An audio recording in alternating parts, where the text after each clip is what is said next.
Hi, I'm Michael. And I'm Lisa, and this is Michael and Lisa White on YouTube. Our topic today is, have you ever wondered what should I do with my life?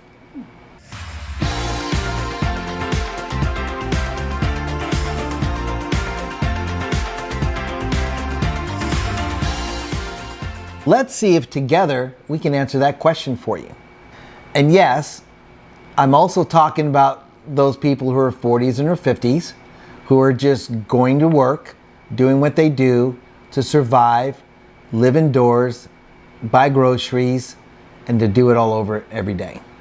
Many people seem to know what they're going to do from an earlier age. Good for them. Some people know what they're going to go and study in college so they can pursue the career of their choice. Good for them. Good for them.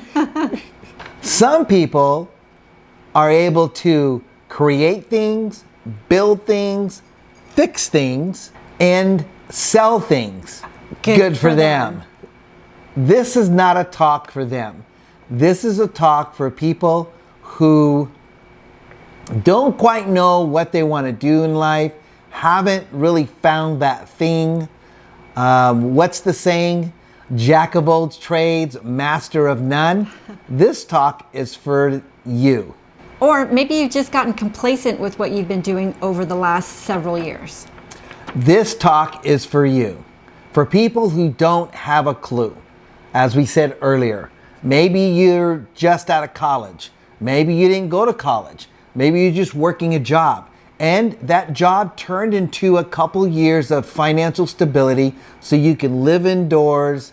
And if you're in Arizona, it's important to have AC in this summer purgatory, have food, have a car, if you live life, be able to afford the essentials, or you're really working so you can just have a good time on the weekends.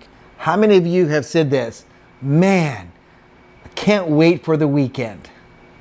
I know I have. I have too. And I know she has. And he has too. Yes, we have. Here's the good news. You are right where you're supposed to be. The other good news is at least you're asking yourself the question. If you're not asking yourself the question, then you're not at the point in your life that you're willing to look beyond your current comfort zone. And the question is this: what am I doing with my life? I don't like what I'm doing. I'm hanging around people 8-9 hours a day I normally wouldn't hang out with. I do okay. I like parts of what I do during the day, but I don't like all of it. So let's dig into that a little further. There is no amount of pressure. There's no amount of influence. There's no amount of consequences that an individual can have that'll make them do something they really just don't want to do. And do it where they receive energy, they receive some benefits from them, they enjoy to do it. Individuals influence from an early age. You know, we think you should be a doctor, an engineer. You should study hard, you should get good grades, you need to go to a better college. Yes, you can be influenced that way. People can be manipulated, emotionally manipulated to do certain things, to go into certain career fields, because that's just what they know how to do. And I've worked with many people that in their mid 30s, late 20s, early 40s, they find out that, yeah, they have this career, but they're empty inside. I had 4 siblings, including me. There's 4 of us. My father was a military retired man, 23 years retired military, and he was a sergeant. So yes, we had the essentials, but not much more than that. We weren't talked to about college. We weren't talked to really about any expectations. What we talked to is that one day you're going to be independent, you need to take care of yourself. Okay. When I was old enough, I was introduced into this industry called clubs and bars. And what I saw was a lot of money being made. Instantly, I got money motivated. Being money motivated, I went after it with everything I had. And for the next 12 years, it was absolutely awesome and a nightmare all at the same time. Let me put it this way. It was as if I went into a house party of a friend when I was 18 years old. And when I left the next morning, I was 30 years old. Like that. They say, off topic now, whoever they are, sometimes I like to find them and really have a discussion with them about what they say. Back on topic. They say that hindsight's 20/20. When I look back, I learned that I liked about 10% of what I was doing on a daily basis.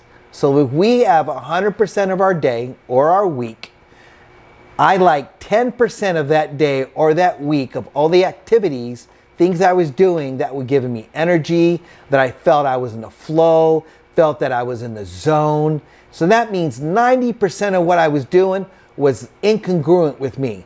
I didn't like it. I had to force myself to do it. I had to really mentally get myself up to it. I had to emotionally get myself up to it. And I had to physically get myself up to doing that.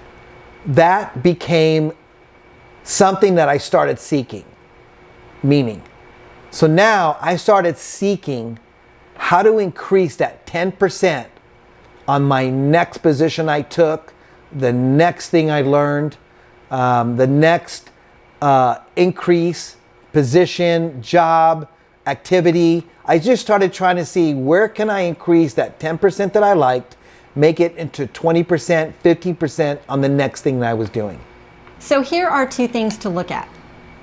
Number one, take a look at where you're currently at. Look at your week, look at your day, that what you currently leave your house to go do.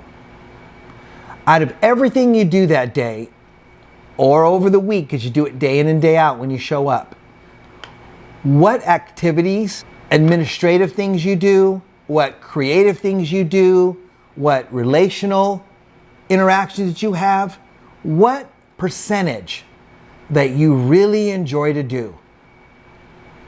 If it's out of 100%, monitor that for this week or one day, and then write that percentage down.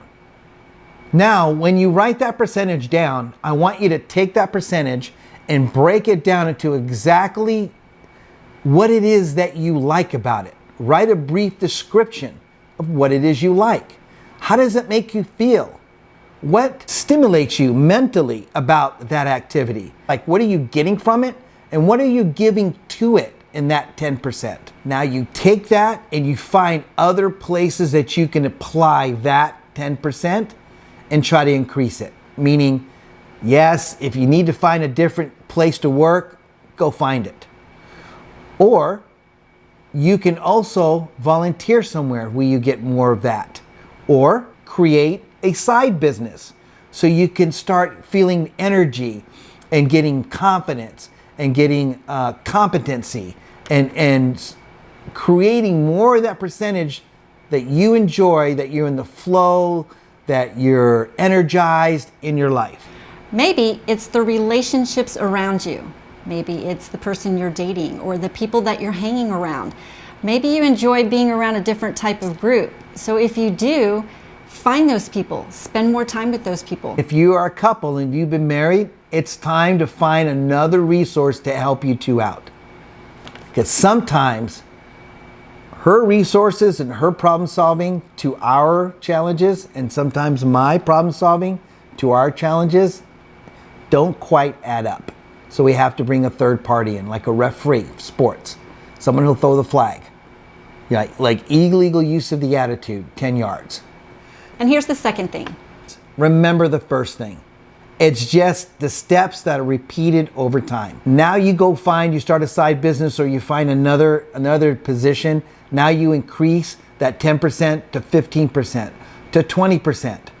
Now you know that you can't increase it past 20% at this current position over a period of time, but you learn some other things you really, really enjoy and you add it in there. Now you go find it to do it somewhere else. The idea is you actually spend a higher percentage of time doing the things you enjoy to do that gives you energy, that stimulates you, that you're around people who motivate you, who stimulate you. That's the idea, to get the highest percentage you can by the time you really can't do anything else. Yes, you will have to get out of your comfort zone. Yes, you will have to personally grow. You will have to grow financially. You will have to grow intellectually, emotionally, and you will have to grow spiritually. Just the struggle. People, it's not where you end up, it's the journey on the way in what you become. Yes, it will take time. Yes, you will struggle. Yes, you will have to put energy in. And yes, you will have to spend time learning. Yes, it's worth it. And yes, if you do nothing, you will stay confused and you will still be wondering what it is you want to do in your life. That's called analysis paralysis. Sooner or later, we all have to answer the question.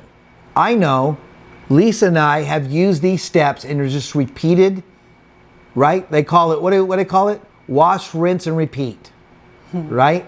You do it. I read it in a book somewhere. Plan, do, review, right?